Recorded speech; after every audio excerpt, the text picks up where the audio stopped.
Good afternoon from London. Good morning to all of you joining us from across the US for day 4 of OMFIF's Fed Week. We've had excellent sessions so far on the macroeconomic outlook, intelligence and the labor market, as well as digital currencies. It's my pleasure to welcome you to today's session, which is called Rebuilding Sustainably and Equitably, and is focusing on sustainability, which has been a very big focus for the world economy and also for OMFIF since we set up the Sustainable Policy Institute in September, which I've had the pleasure to be chairing. So it's a great pleasure to be welcoming today's keynote speaker and also co-host of Fed Week, President Harker of the Philadelphia Fed. Welcome, President Harker. And we last met in March 2019, which was in Frankfurt at the Hessischer Hof, talking about sustainability back then, but not so much rebuilding.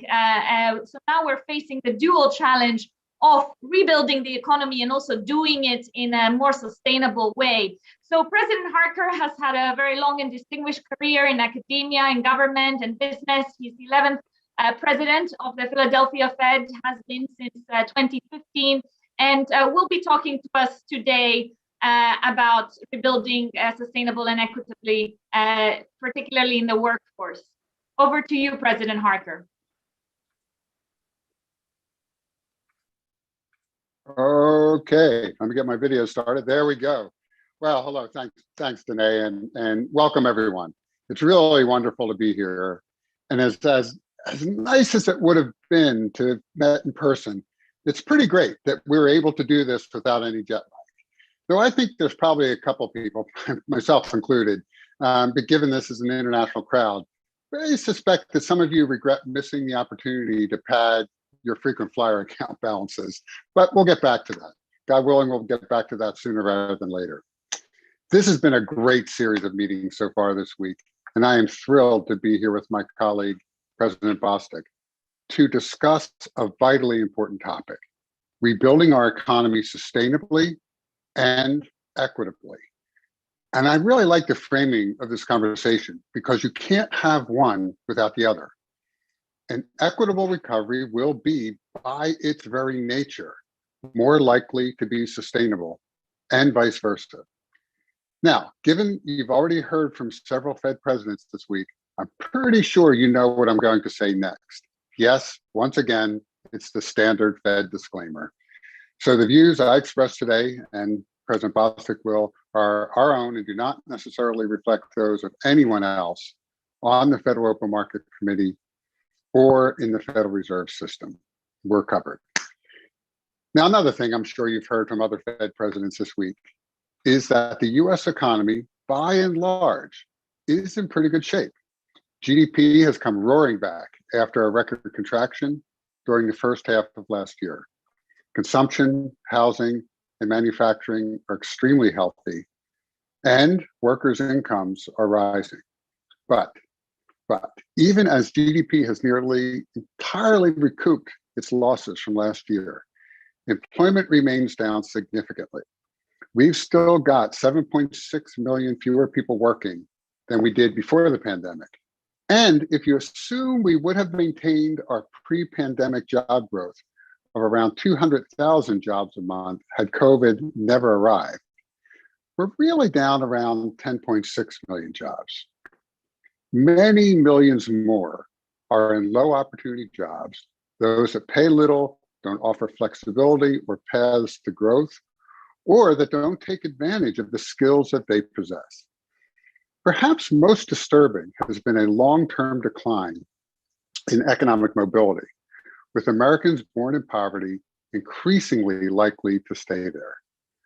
One of our most important responsibilities as we emerge from the pandemic as central bankers, policymakers, and really simply as concerned citizens, is building an equitable workforce recovery and charting a society where all citizens, no matter how humble the circumstances in which they are born, have a shot at achieving their full economic potential.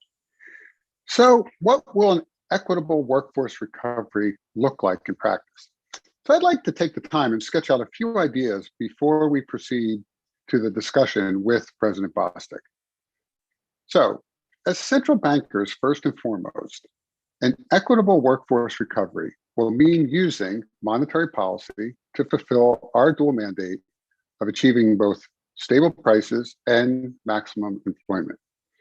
You'll recall that before the pandemic, when the job market was very robust, we were finally starting to see the kind of wage growth at the bottom half of the income spectrum that we've all along been hoping for. The racial wage gap, which has bedeviled the United States since, frankly, before its founding, was finally starting to narrow as well.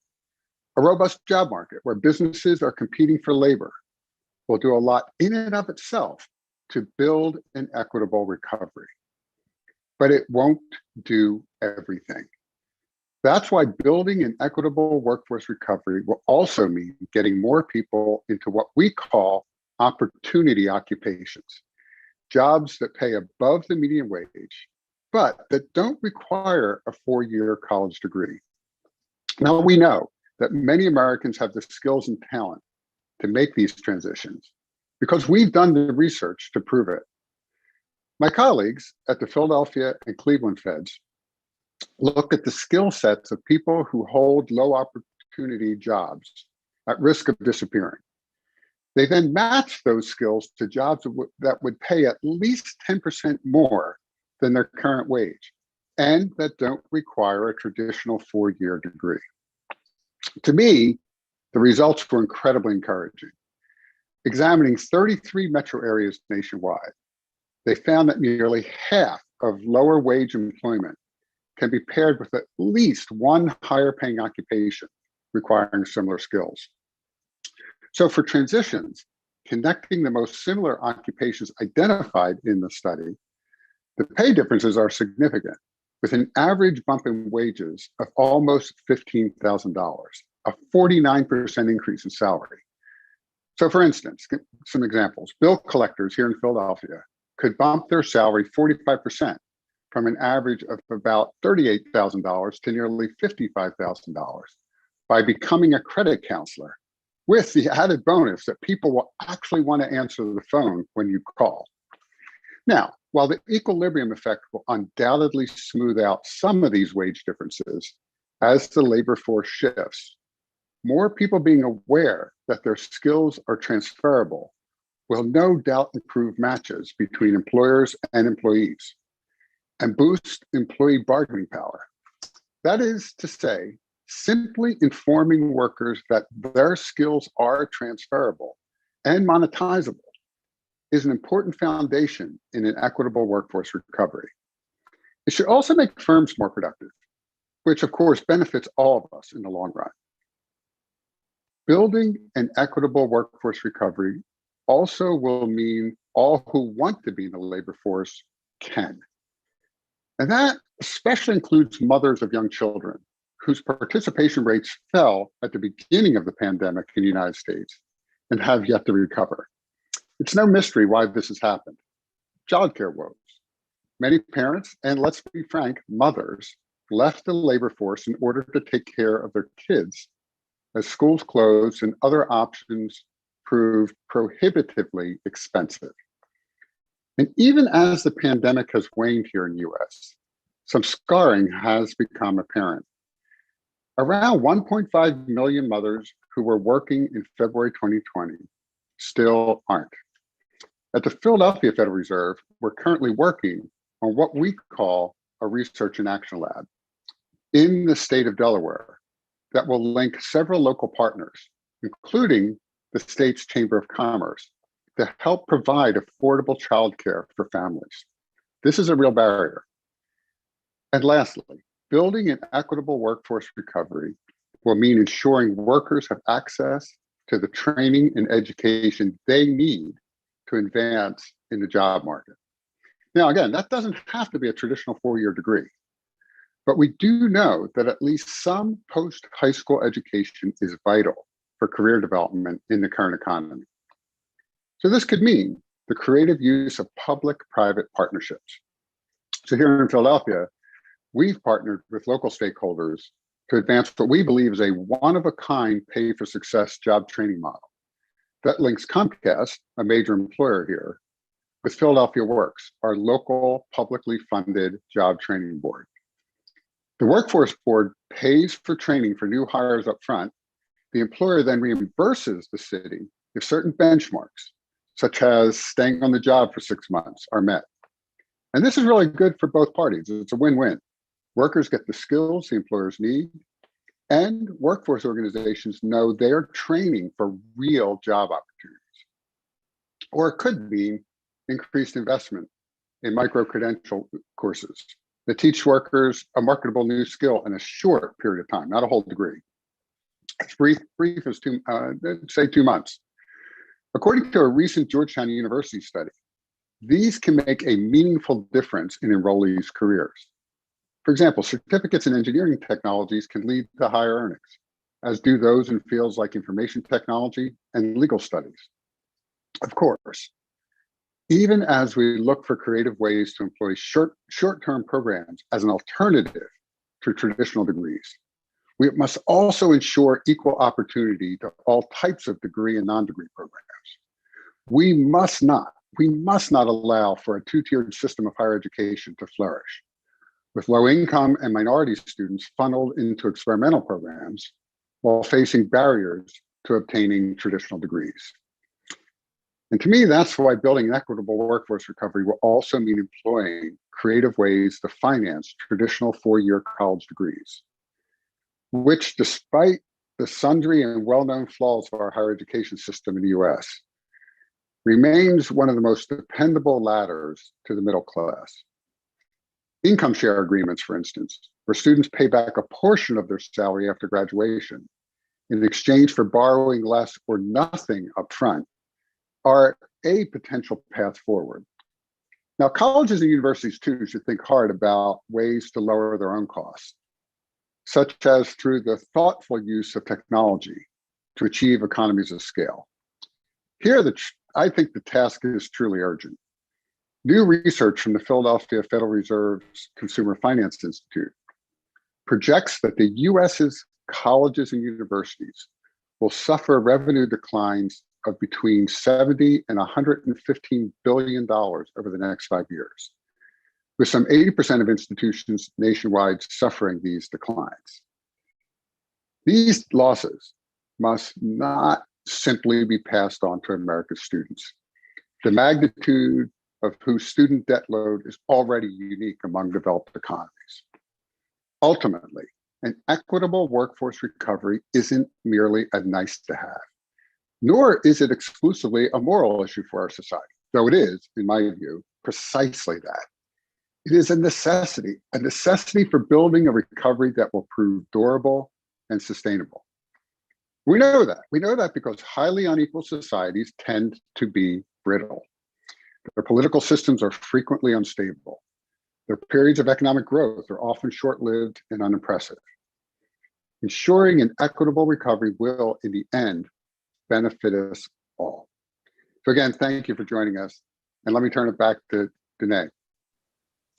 Thank you very much, President Harker, for an engaging speech, but also some alarming stats, very sobering in terms of how far we have to go, how far we are from sustainability and equality, about the pandemic's effect on the labor market, particularly formerly working mothers, or the falling revenue projections on universities and the risk that this may have for students that you mentioned just now, but also for sketching what role central banks and policy can play. I found your example about the bill collectors particularly fascinating, and it really speaks to, I think, what inspires a lot of people to go into economics policy, how policy can help correct information asymmetries and lead to better outcomes. So thank you very much. I'm sure that all those listening to us are very inspired by this, as well as your research lab in the central bank. It's now my pleasure to welcome our second speaker for today, President Raphael Bostic from the Atlanta Fed. The 15th president of the Atlanta Fed, has been since 2017, and a long career before that at the Fed, at the Federal Board of Government, and also at the US Department of Housing and Urban Development, as well as academia. Welcome, President Bostic. I'll give you a chance to respond to what we've just heard from President Harker, and then we can move to a discussion. Well, thank you, Danae, and good day to everyone. It's really good to be here. I want to thank UMFIF for having me the opportunity to respond to President Harker's very interesting comments. I wanted to just start by saying I totally agree with Pat about the frequent flyer mile issue. I'm looking forward to being able to get my own on a trip. So hopefully that will happen soon. And I also want to thank him for doing the disclaimer. So now I don't have to, because he covered both of us. So that's great. So thank you, Pat, for that. I wanted to just start off by saying that I fully support and am fully 100% behind Pat's thesis that you can't have sustainability without equity and vice versa. Now, by its nature, an equitable recovery is more likely to be sustainable. And the thing I think is really important, why I think this conference and this topic is really good to talk about, is that if we have this front and center as an objective, if it's something that we are actively trying to pursue, then I think it really increases the likelihood that this can become possible, that it becomes more likely that we will achieve it. One thing I've learned very much in this role is that intentionality is critical. And if you have intentionality, then you will actually focus resources to try to achieve the things that you think are important. So calling this out as something that is desirable and important, I think, is a critical aspect of getting towards success. And I wanted to also say that I really thought it was quite telling where Pat ended and how he described the ideas of economic mobility and resilience as being so central to just the basic functioning of societies and communities. At our bank, we've lifted up increasing economic mobility and resilience as a strategic priority, because we recognize that we really need an economy that works for everyone. And that if an economy works for everyone, it's a stronger economy and it's a more resilient economy. And the notion of investing in equitable growth and equitable recoveries that are sustainable as well feeds right into that directly. So this topic is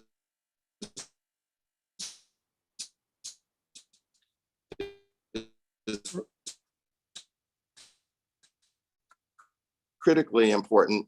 We see barriers to this. Our social welfare system has a structure whereby you get to a certain level of income, and for every dollar you earn, you lose a dollar of benefit. And that can work in terms of a neutral incentive if you're just on one program. But if you're on multiple programs, if you earn $1, you can actually lose $3 or $4 of benefit and be worse off. And that becomes a real barrier to people who want to try to better themselves, to advance their careers. So we have a project on that where we're really trying to get policymakers at the local level to restructure their incentives so that we provide the right incentives for people to advance their careers, become economically mobile, and have a more sustainable outcome. So those are things that I think are really important as we move forward. Now, I also want to say, I heard an underlying theme in President Harker's remarks. He didn't call this out directly, but I think it's really critical to highlight, which is that the labor market is not going to stop changing once this pandemic is behind us. We've been through a lot, but all the changes that had been going on before, in some level, they've kept going, and some continue. So we need to be thinking very proactively and adaptively about how to maximize the chances that workers can thrive in this changing economy, so we can get to a closer reality of having a sustainable and equitable recovery. And in this regard, I think workforce development is going to be so critical, and having a coherent and muscular economic development infrastructure is actually going to be critical. And this is an area where our bank, we spend a lot of time thinking about this. We have a Center for Workforce and Economic Opportunity that has really worked to try to create partnerships with important players that are going to be needed to have that coherent workforce development infrastructure. We have a partnership with the U.S. Chamber of Commerce to really facilitate the development of career development infrastructures within companies. So big companies in the US, they kind of know how to do this. Medium-sized and smaller companies, they really haven't, oftentimes, they don't have the resources to do this well. So this partnership is really trying to make it easy for them to do this, because in many instances, many of the jobs that President Harker talked about, they are resident in these smaller companies and in these mid-sized companies, and we need to make sure that there is a development and a career development infrastructure there. We also just last week, I think it was, announced a partnership with the nonprofit group Social Finance that we call Reimagining Work. And this is another way that we are trying to facilitate thought and energy around a workforce development infrastructure that is relevant and timely for today's workers, so that they can adapt and our recovery and our growth can continue to be equitable and inclusive. Pat talked about, opportunity occupations. I would say both of our banks have done a ton of work on this. We have on our website something we call the Opportunity Occupations Monitor, which allows people who live in U.S. counties to see within their county what kind of jobs are available, wages, and so they can start to do that job matching, and that is so critical. And I'll close by just saying something that I've become much more sensitive to, that President Harker spoke to as well. And this is the idea that skills, even in a rapidly evolving economy with a lot of technology that's being introduced, skills still are transferable. And I think a lot of people believe that when automation comes and when technology starts being introduced, whatever skills people have, they're not going to be useful and they're just going to be left behind. And that can trigger a lot of fear and a lot of despair. And we really need to push back against that and make sure that workers in all of our economies understand that they don't have to be left behind, that in many instances, they're equipped right today with the skills that they have to thrive and to succeed. And ultimately, it's our job. I think one of the things that we can all do well, and I know President Harker will, and I will as well, is to get that message out there so people can see hope and see possibility, so we can really do well in getting to an equitable recovery that is also sustainable. So let me stop there and let's go to have a little Q&A. So Danae, I'm sorry.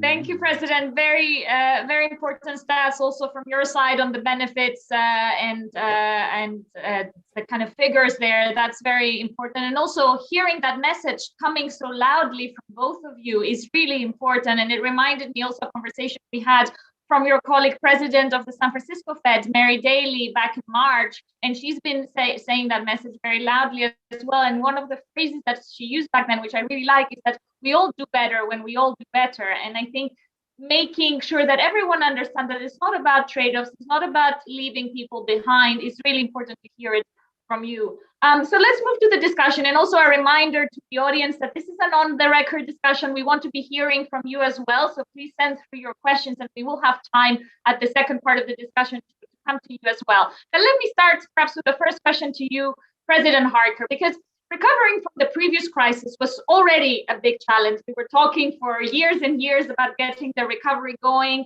especially so here in Europe, but even in the US as well, even though it was a bit of a faster recovery, it was a challenge. But now we face also the dual challenge of getting the recovery underway, but also moving to a new, building back better, moving to a new way of economic policy. What role do you think central banks can play in avoiding the risk that we go back to the old normal and we take the shortcut of boosting growth through easy kind of boosting consumption, or not focusing as much on building sustainably and equitably? Yeah, that's a great question. So let me answer it sort of broadly, central banks, and then in the US context, which of course we have some uniqueness to us at the Fed. So I think generally by creating the economic conditions, as I said in my prepared remarks, as we get a lot of growth, we can solve a lot of these problems. And so if we go back before the pandemic, and I know it's hard for people to remember what life was like before the pandemic, in the US, we had a very tight labor market. That program I mentioned with Comcast, that was begun during that period because they could not find the workers they needed. And so remember, we were at record or near record unemployment. Companies were starting to be much more creative about how they could partner with other entities to find the kind of workers they needed. I mean, social finance, the group that Raphael just mentioned, they were actually part of the architecture of this program that we put together with Comcast. So I think just having the economic conditions of growth are necessary for this to happen, but clearly not sufficient, right? We know that because we know the history. It's not sufficient. So what else do we need to do? As central banks, we are trusted, honest brokers of information, data, and facts. And that's something that I hold on to, and I know my colleagues hold on to very dearly, that we cannot lose that trust of the American people and the global community. And so doing research that highlights this issue, and we're starting to see that across all the reserve banks and the Board of Governors through the Federal Reserve System. I have the opportunity to chair the committee that oversees the research activities of the Fed. And we're seeing this blossom everywhere, and the community development work. It's not only in the research departments, but also in our community development functions. So that, I think, is calling it out and then also convening people in a nonpartisan way, not a bipartisan way, a nonpartisan way to really hash out what's really going on. That's a role that we all can play. But the Fed is also unique in that we're a regulator, right? In addition to our monetary policy role, our research role, our convening role, we're also a regulator. And there, I also think there are things that we can do, and we're starting to see. I'll just give you one example. So I've been actively involved in the Philadelphia region. The financial industry, the bank led by the banks, but also other financial service firms, have joined with CDFIs. These are community depository institutions that are really focused on helping low-income communities. They're different. They're a unique characteristic of the U.S. economy. Well, they really want to try to figure out how to help. What we learned through the pandemic is a lot of businesses led by people of color got really hurt in this pandemic. And how do they fix the structural problems that are there and get the money to these small businesses so they can flourish?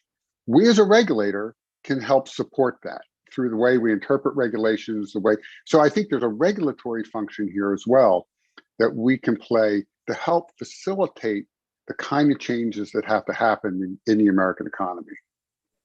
Thank you, President Harker. Certainly, central banks are being looked at as actors who have been very important in the previous crisis, even to the extent of some calling that they were the only game in town. So there's also an extent to what are the limits of what central banks can do, but maybe we can get into that later. Let me turn to you now, President Bostic, because going back to this idea of trade-offs, because the pandemic, we've seen in the public debate a lot of debate around, is there a trade-off between health and the economy, reopening the economy, damaging health, and vice versa? Do you think there is a similar trade-off between prioritizing growth and sustainability? And if not, what can central banks do to reflect that? So thank you. I think there might be a trade-off, or there's potentially a trade-off, but I actually don't think there has to be one. One of the things that has been, I've really been struck by, even through the pandemic, is this idea that people and the discourse has moved so quickly. It moves immediately to either or. Like either you have a healthy community or you have a vibrant economy. And the notion that you might be able to have both is just not very present. And I think this is really not the right mindset that we should have. I think getting both requires effort, and it requires sophistication and nuance and knowledge, but it's not impossible. And just as I was talking about earlier, and where President Harker started, we have to have in mind the goal of having both, that we can have growth and sustainability, and then figure out how to do that. So you think about the transition that will occur as we move to a more sustainable economy or any of these sorts of changes. There are going to be jobs that are lost, but there are also going to be jobs that are gained. And what will be important is how we manage the transition, the losses, and the gains in ways that minimize disruptions and dislocations. And to me, this is another area where intentionality is going to be so critical. And so where are the areas where we need this intentionality, this coordination and collaboration?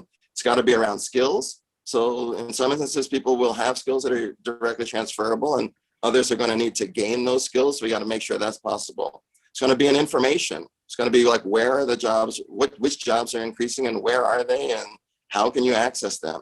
And it's going to be in coordination. Do we have the pathways and the pipelines to allow these things to happen? So in terms of what can central banks do, I was actually thinking, like Pat just answered the question for me. Like we have to be a trusted broker. We have to be viewed as neutral arbiters to really just be lifting up things that work and make sure that information gets in people's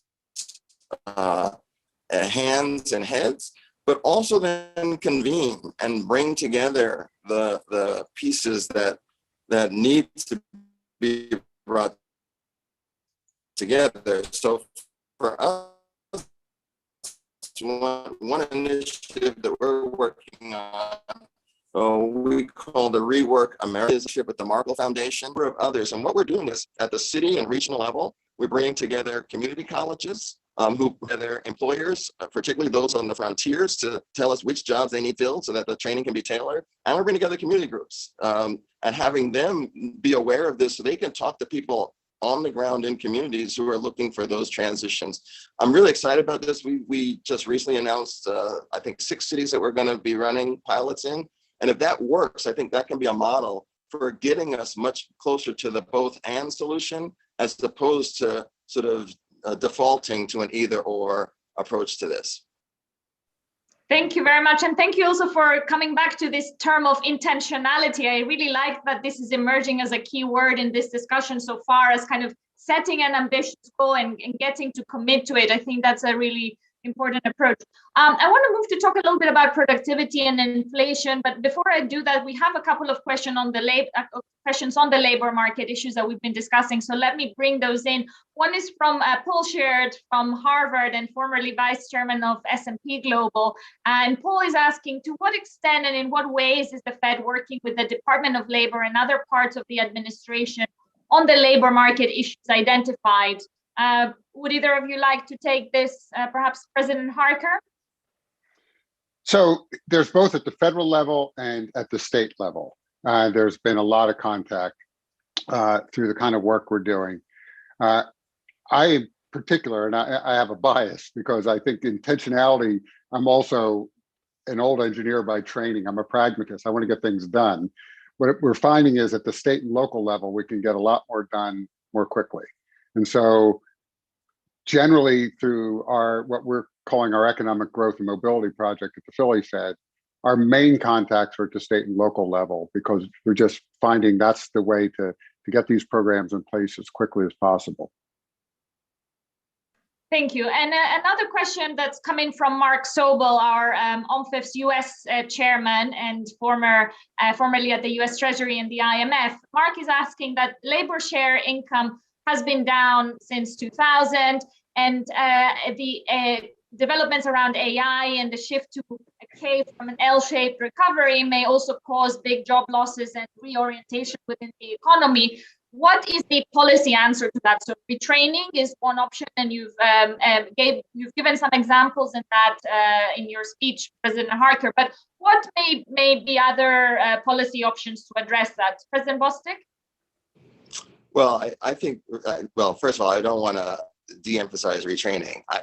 One thing that has become very clear to me, and as I go around my district and talk to employers, is even when there is transition to a more automated type of production mode, there are still jobs, and the number of jobs that are available closely approximate the jobs that they had before. They just require different skills. So that retraining is going to be critical. I think another thing that we're all have to pay attention to are just the structural changes in terms of where demand for work is. And I do think that, I've just seen through the pandemic, the transformation that Amazon has introduced to how production happens and how goods delivery happens and where commerce occurs means that the types of jobs that are going to be needed are just changing fairly dramatically. And as we get to a new steady state, I think what we're going to find is that, business leaders have told me this, they've been reluctant to hire to their full capacity because they don't know exactly what the steady state is going to be. But once that happens, they're going to be much more willing to increase labor. So I think there is a shuffling that's happening, but I'm not convinced that this is going to materially lead to just less demand for workers in the U.S. economy. I think that that's still a very open question and one that we'll be monitoring as we move forward. Thank you. And let's move now to talk a little bit about productivity, because we've seen in the response of the US government to this crisis that there's been a really big fiscal push and particularly also a lot of investment in infrastructure. How do you think this will impact productivity? Do you think there will be a significant boost or only a modest impact on total factor productivity? How do you think this will impact the environment in which the Fed operates? President Harker. Oh, sure. Again, I'm an old civil engineer, so I'll start with my old colleagues, the American Society of Civil Engineers, who every year put out a scorecard of our hard infrastructure in the US. It's terrible. I mean, I think the basic message is it's bad. And we saw just another tragic event just yesterday or this morning, another collapse of a piece of infrastructure, both a condo building in Florida, but also another road collapse and an overpass collapse. We clearly have problems. And so the question is, not only will I think it give a boost, but if we don't do it, we're going to continue to slide in the opposite direction. I mean, so even if we don't see a big boost, we've got to stem the continued erosion of the infrastructure. But then there's also other infrastructures. And I'll just pick on broadband. We've done a series of studies at the Philly Fed that we've launched. And what we know out of this pandemic is those communities that did not have access to broadband fell way behind. Think about a kid in North Philadelphia who had spotty broadband access, and now he, along with his siblings, is trying to do homework and do the schoolwork. I mean, we know these stories all across America. We see these stories in our own backyard in Philadelphia.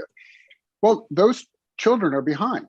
They're behind educationally. Multiply that across the whole US economy. That has to hurt productivity. It just has to. We know in the northern tier of Pennsylvania, you think Pennsylvania is an East Coast developed state. In the northern tier near the New York border, there are counties up there where half the county has no broadband access and very limited cell phone access. How are they going to develop a business without that?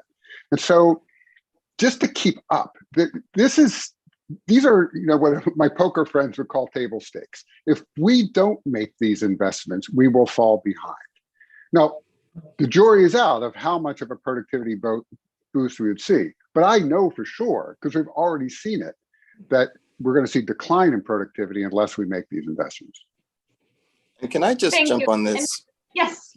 Because I think this is also central to the theme of this session, which is an equitable recovery. I have the same dynamic in my district as President Harker does in his. Large swaths of the Southeast are fairly rural or intensely rural, and broadband and cell coverage is an issue. And when you think about how easy it's going to be for those places to recovery, the answer is not very. And so if we do not do these investments, it makes it much, much more difficult to have an equitable recovery and an equitable growth, both geographically and in terms of demographics and class. So to me, this issue of infrastructure investment is critical for productivity, but it's also foundational for the notion of an equitable and sustainable recovery.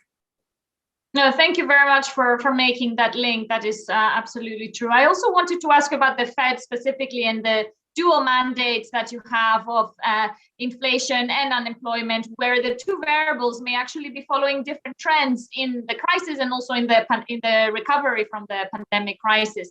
And President Bostic, you highlighted before in a speech made in March that single measures of inflation and zero-sum framing of employment may mislead policy. So I just wanted to ask if you could elaborate a bit on that, and also explain how we could rethink policymaking practices to improve and address on these challenges.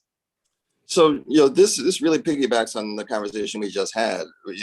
In my district and in President Harker's district, and indeed across all of our districts, there's just tremendous diversity of experiences.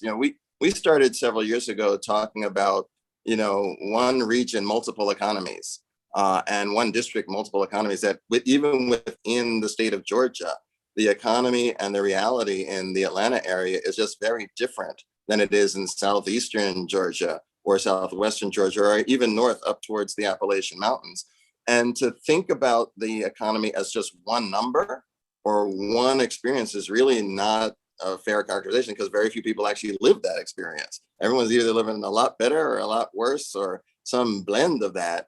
And so I think there's value in sort of acknowledging that directly. And so what we have done is we're actually trying to do that. So on the inflation side, we actually have now a public tool called an inflation dashboard, which presents sort of trends for 7 or 8 different ways to look at inflation, so that we can get a much more holistic picture of it. PCE inflation that we use as our benchmark is certainly important, but it gives one snapshot, and it's a different snapshot if you look at CPI per se, potentially. And the dashboard is a useful way to get a sense of sort of the overall picture. On the other side, one of the things that we've done is try to get a whole lot more grassroots information incorporated into our analysis. So I have a team of regional executives whose job is actually to go across the district and just talk to folks, talk to business leaders, talk to community leaders, policymakers, in a diversity of geographies, and bring back their stories and experiences, so that I incorporate that into how I think about what the aggregate number means, and how robust it is, and how broad-based that experience is and reflective it is. And for me, that's an important input to being thoughtful about how I talk about the economy and how I talk to people as I go around, to make sure that, again, we're trying as much as possible and working towards an economy that works for everyone. The last thing I would just say is we're data driven. And so analytics, research, model building, all those things are going to be extremely critical. And for me, I think one of the things I've been encouraging our team to think about is, do you get the same answer if you replace one measure of employment with some alternative combination of measures, just to get a sense of how robust our projections and our thinking about policy is to these sorts of changes. Because if you get big changes, then I think we have to step back and ask, like, what's really the most important thing that we want to focus on. Thank you. And thank you for bringing up the issue of data as well, because what you measure, you manage, and kind of which measures we use is really important. That's something we're also thinking a lot in the Sustainable Policy Institute, in a lot of the context of, are the models fit for purpose? And as we see more improvements in technology and modeling, then it's perhaps more possible to have a better picture of what the economy is doing, not just on an aggregate level. So it's certainly something where we expect to see a lot of changes.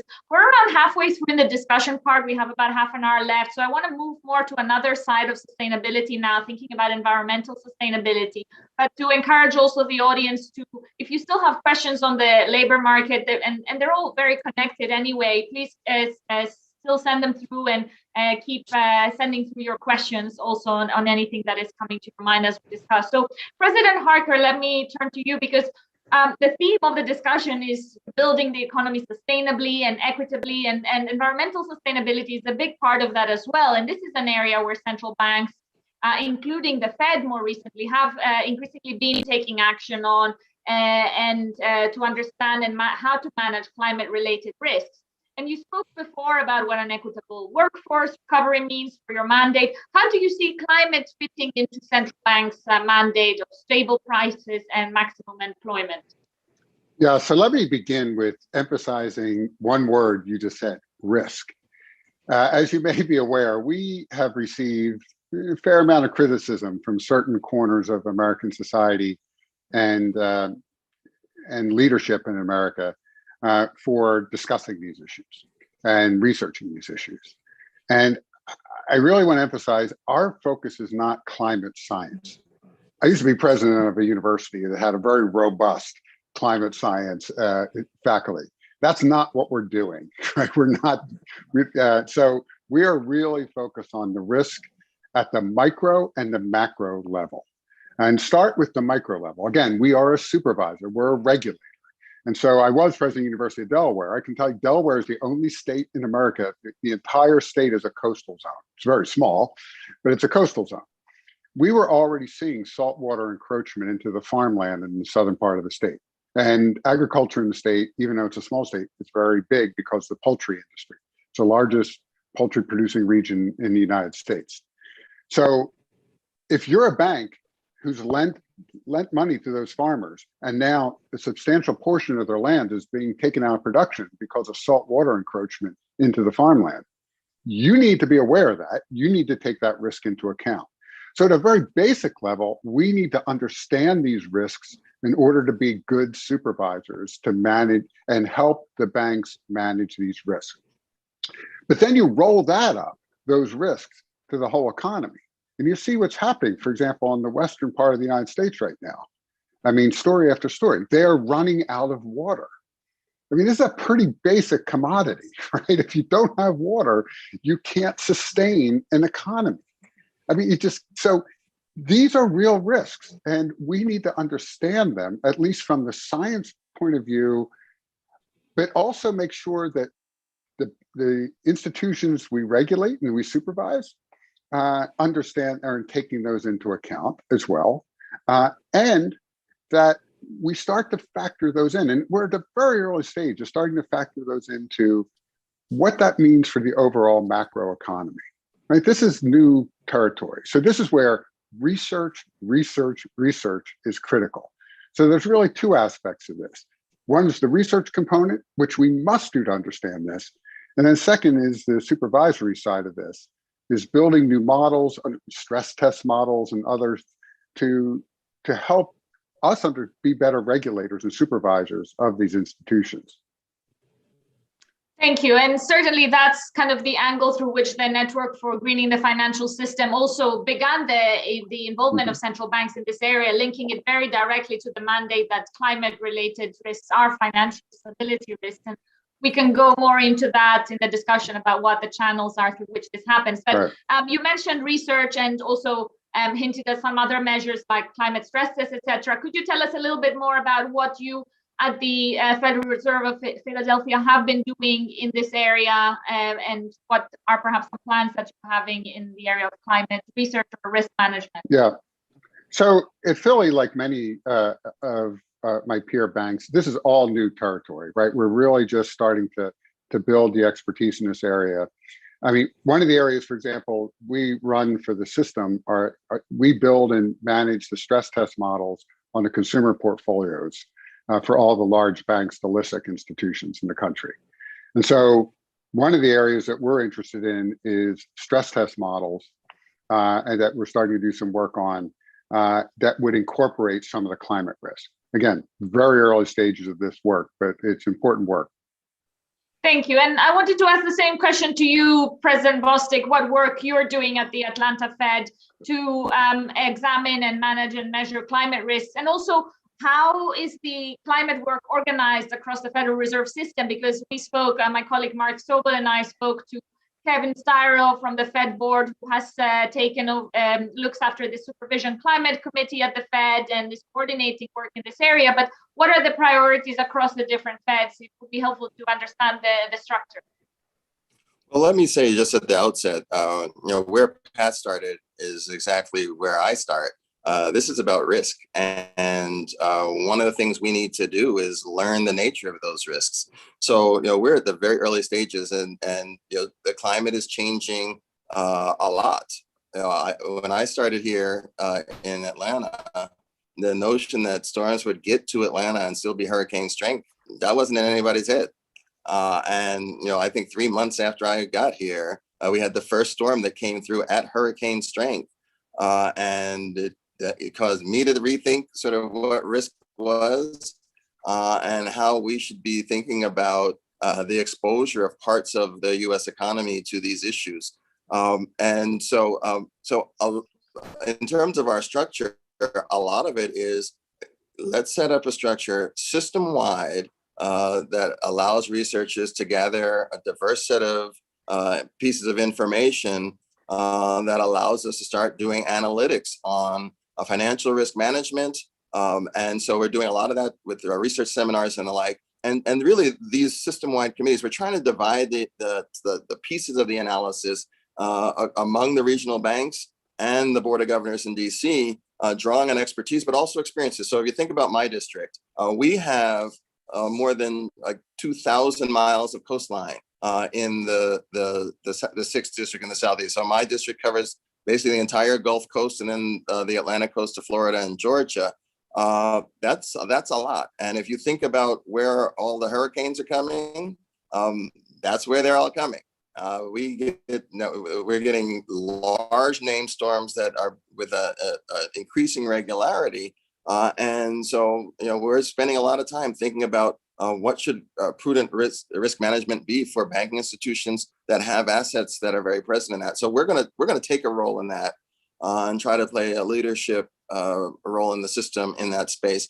But I would also say that we are spending a lot of time trying to help communities figure out what their exposures are, and then how should they respond? How do they mitigate the risks ex ante, but also ex post? So I was down in Panama City just before the pandemic, looking at what happened down there because of some of these large hurricanes and the disruption, the damage it caused. And we were going to actually deploy a team down there to work with local leaders to help them develop a plan and move forward on how to respond and recover. Now, the pandemic meant that we can't travel and do those sorts of things, but that's the sort of activity that we're going to really engage in to try to support building a more resilient and sustainable economy moving forward. Thank you. And you've both highlighted risks and a very much a risk-driven perspective. And you've spoken mostly about what we understand as physical risk, the kind of disruption in economic activity, in trade, or destruction of physical assets from natural disasters, weather-related events. And the other channel that US central banks identified that climate-related risks turn into financial stability risks is also the transition channel. So when there is a change in policy and suddenly companies, the financial sector have to adapt and change the ways of working, households, businesses as well to that. Do you see a trade-off between the two? Because on the one hand, the faster we change our economy to minimize this kind of physical risk, the weather, extreme weather events, that will lead to very big shifts in the economy, which may temporarily create losses as well for some industries that are not considered to be sustainable, or people who have to move across industries. So how do you consider this trade-off between a smoother transition that can come longer, but we have physical risks in the meantime? What is the balance between these two? How do you think about this, President Harker? Yeah, that's a really good question. So let me use an example of where I think things are moving rapidly and people are really starting to understand that there's opportunity here. It's not just risk, right? And on the downside, there's also upside to this.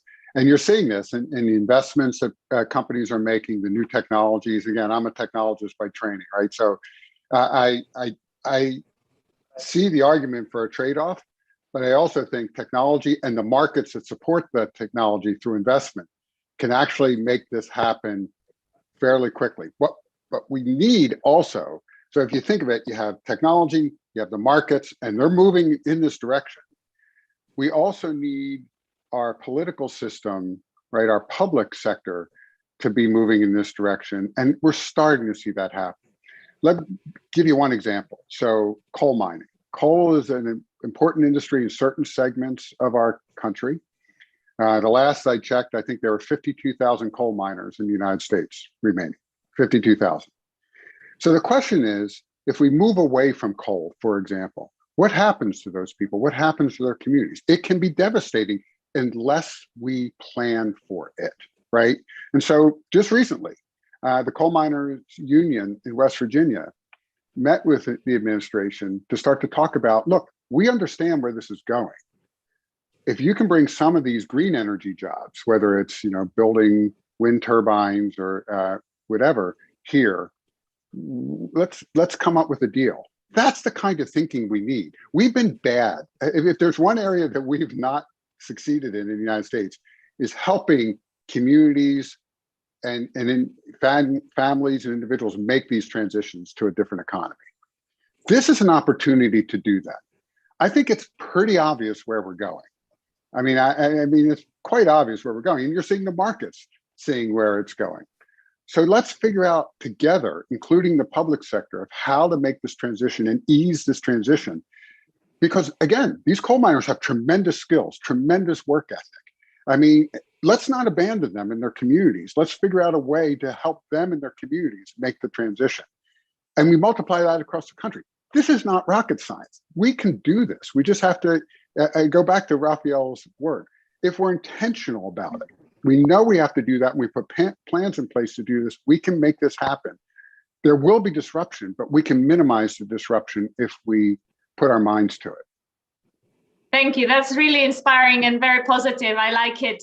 President Bostic, do you want to weigh into that as well? That question about opportunities as well as risks. Well, I totally agree with President Harker, and I think the proof will have to be in the pudding. To me, I think that because we don't have a long history of this, we don't have much of a history in this in the United States at all. People are naturally skeptical, and it's like, you gotta show me that you can do this. Like, talking is nice, but that's not going to put money in my bank account. It's not going to put food on my table. So we really need to do this. I actually think we can do this. I think wind turbines, I think solar panels, I think there are many, many growing industries where there's a potential for that kind of evolution. I also think there are things around like seawalls and other things that we need to address the rising sea levels and the erosion. And I spent a lot of time here talking with consul generals from around the world, and meeting with the consul general from the Netherlands. He's like, we have lots of technologies that I think can be exported to the United States and be helpful. So there is potential there, and I think we really have to leverage it. I do want to say one other thing, which is that to my mind, these are important things for us to be talking about, as central bankers. And given our mandate in particular, we have access through our jobs to leaders and community viewpoints in a broad set of dimensions that many others in this country do not have. And so we get to see things and see possibilities of things coming together that may not be readily apparent or understood. And so when we see that, I think it's in our country's interest for us to talk about these things and make sure that the right parties are aware of them, and then try to facilitate people coming together so that we make progress on these issues. I think about climate. It's already here. The change is affecting us, and you just need to go to South Georgia and ask the pecan harvesters like how they're doing, and it's not very good because the climate's hit them hard. So I think not acknowledging that is not in our interest, and we have answers that can help improve things. We should definitely do that, and I think there are answers, and there's an ability for innovation and creativity that we should be nurturing and facilitating. Thank you. Thank you very much. We have a few questions from the audience to come to now. One is to you, President Harker, building on your remarks about the coal mining areas require and is as an example of outreach. And the question is that the Fed needs to publicize more about this activity. So how are you doing? How are you changing your communications or communicating these kinds of examples more to the public? That's a really good question. So a lot of the work we're doing in this area is through our community development function, which is a very robust function at the Fed, and unlike many other central banks, that often gets, it's not understood well. even by people who follow the Fed, the kind of work we do. So we're launching a new website, a new way of communicating the kind of work we're doing at the Fed across communities all across the country. And so, you know, the issues in the rural parts of Philadelphia or the urban parts of Pennsylvania or the urban parts of Philadelphia, very different than say what's happening in the Western US. So the beauty of the Fed as this unique decentralized central bank, you know, the only type of central bank, this type of central bank in the world, is that we have the 12 reserve banks who have these deep connections to their communities. So I think that's the vehicle by which we're going to provide this communication, not just communication, but this engagement with communities to help them figure out solutions. We're not going to give them the answer. We don't have the answers. But what we can do is provide the research that will fuel a conversation that they need to have as a community with their leadership and with the community writ large to come up with answers. And that's why I was very encouraged by that one story of the coal miner saying, we know where this is going. We want to be part of the future and to help us be part of the future. That's the kind of communications and conversations I hope, for example, in the Fed, through our community development function, we can foster all across the country.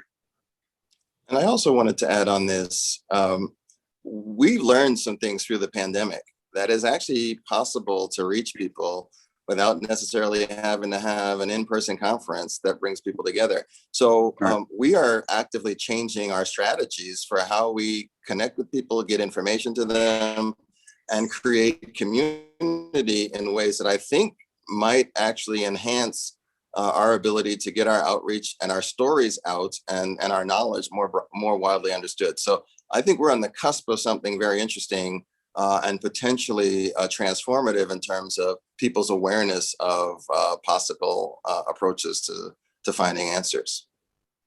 No, thank you very much. And good question indeed on communication. And this is also an example of reaching multiple audiences in Europe and across the US. We have hundreds of people listening to us right now. Another question that has come through is that does equitable growth mean stakeholder over shareholder capitalism? And as a regulator, what is your view on this? And also more specifically on share buybacks as a practice? Would either of you like to take that? You're looking at me, Pat, so I guess I'll go on this. You know, I don't have a view on this. I think the investor class is going to speak to this on their own.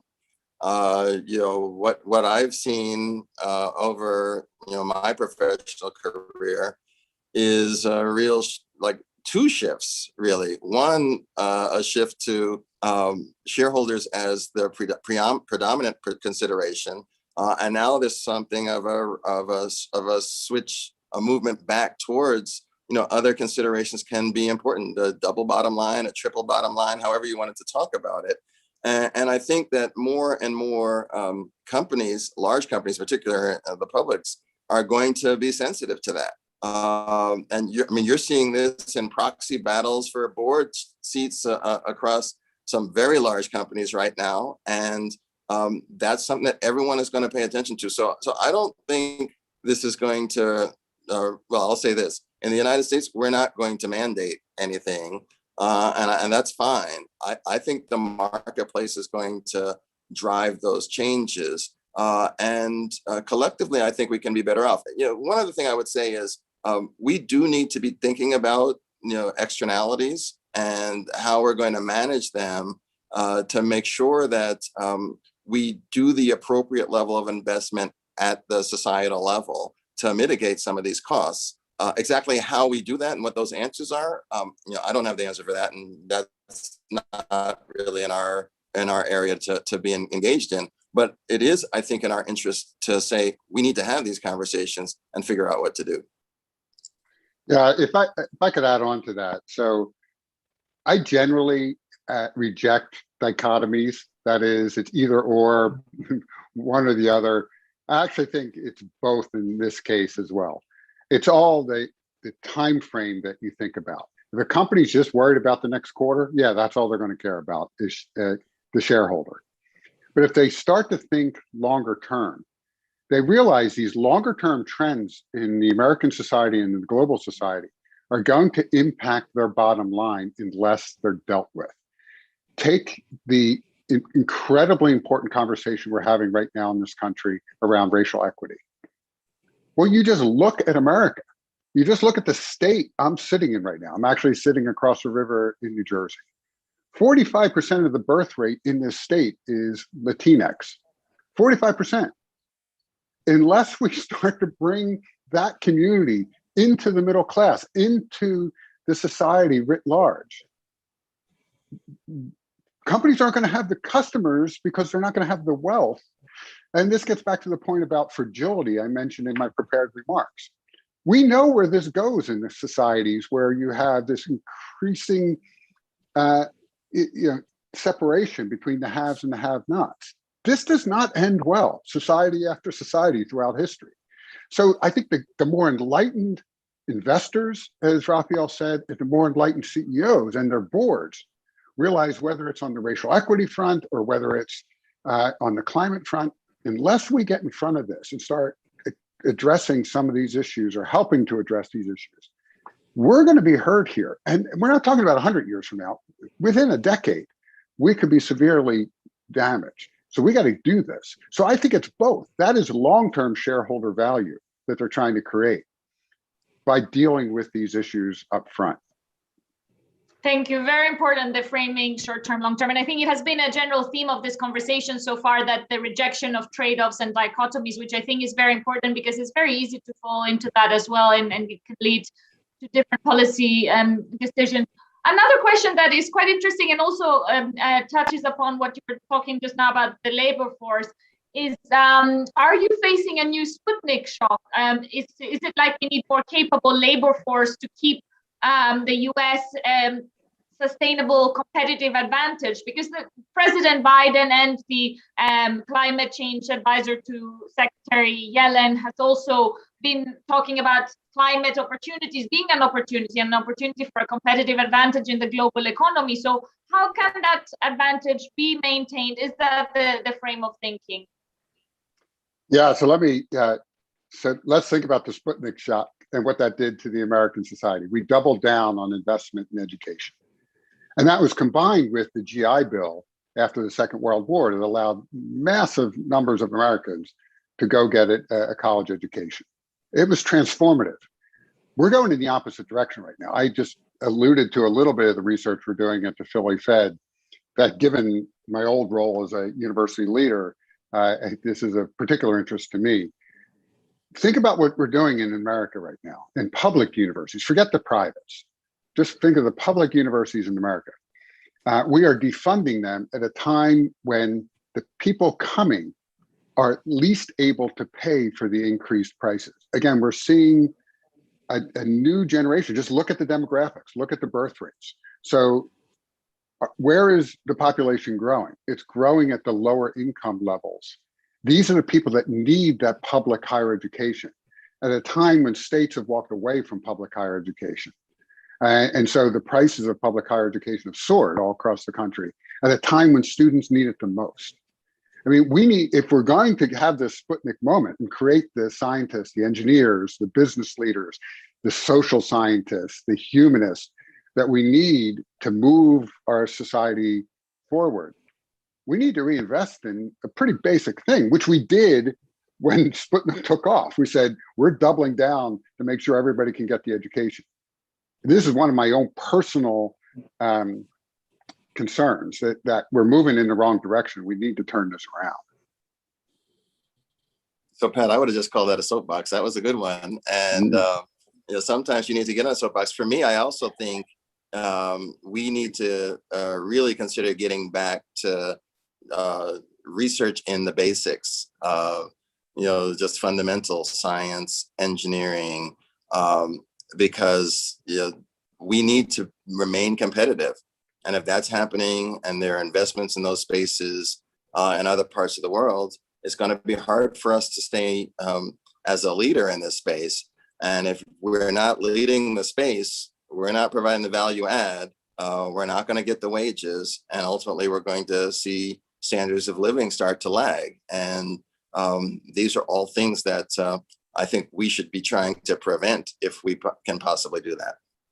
Yep. Thank you. We have time for one last question. I'll ask a combined one because we have one from Paul again, Paul Sheard, which is very related to my last question to you. So Paul is asking, these issues around the environment inevitably incorporate a significant political component, environment and inequality as well. Can the Fed be a trusted broker and convener without being drawn into the politics? And my question also related to that is thinking about what's coming next for central banks, because as you mentioned, you're getting criticism from senior leadership that you're maybe doing too much in this area. And I recall also President Mary Daly received a letter from the senator of Pennsylvania demanding some accountability on this. But there's also some people that are saying you're not doing enough given the urgency of the problem and how powerful central banks can be, and how as public institutions you have a responsibility there also for the financial stability and the mandate that you have. So you're being sort of criticized from both directions. So my question is, how far do you think central banks can and should go in this agenda, and also to add to Paul's comments, without being drawn into the politics? So a last question to both of you, and President Bostic, maybe you can go first, and President Harker, you'll have the last word on this one. So in my experience, I think the goal is to be dispassionate, to be arm's length, to be fact-based, and to be clear about its link to economic performance and success. Look, in today's session, into this conversation, we've talked about education, we've talked about broadband, we've talked about workforce development, we've talked about climate, we've talked about racial equity. And I think in every one of those instances, the link to economic performance, the link to economic resilience and productivity has been clear and explicit. And as long as our conversations stay in that space, we will continue to frustrate everybody because we will not be, we won't be ignoring these realities, but we also won't be advocating for particular solutions. And if we stay in that space, I think that is our role. I think our role is to try to facilitate an economy and an economic growth that is as robust, as resilient, and as inclusive as possible. And if we do that, if we stay to that role, I think it actually increases the likelihood that we achieve that. Thank you very much, President Harker. Amen. I mean, exactly. And at the same time, and I re-emphasizing the limits of what we can do. And that's in the issues we're talking about today, but more broadly. We have a very limited set of tools to address issues. I mean, start with monetary policy. Everybody wants us to use monetary policy to address all these issues. It's a very blunt tool, right? For everything, every time it can help one issue, it can hurt another issue, right? So we have to be careful in using that tool. And that's not our mandate. That's not what Congress told us to do, is to solve all the world's problems through, I think about, there was this book I read over the holidays, which was semi-popular, The Ministry of the Future. It's on climate and when all the central banks of the world come together and solve the climate crisis. That's not our remit. That's not what we're called to do. We need the rest of society to own these issues and to deal with them. We can be part of that. And I think this is where I agree with President Bostic. We need to double down on the dispassionate, objective research we do with respect to the economy that can help this debate. But ultimately, the decisions to be made in this space are not made by Federal Reserve leadership. They've got to be made by the American people and people all around the world to make a decision of what they want to do here. Thank you very much, both of you, for a really interesting discussion today. We've touched on a lot of issues, as President Bostic summarized, and also some very strong messages coming out. I really like this idea of intentionality. As I said, also this idea that it's not about trade-offs, it's about thinking about the long term, and also as central banks not really leading on those issues, but taking as a given that society is moving, that political choices have been made and commitments have been made. What is the impact on the financial system that you look after. So I think these have all been really, really strong messages. Thank you both very much for joining us for Fed Week. Thank you. It's been a pleasure. Thank you. Thank you.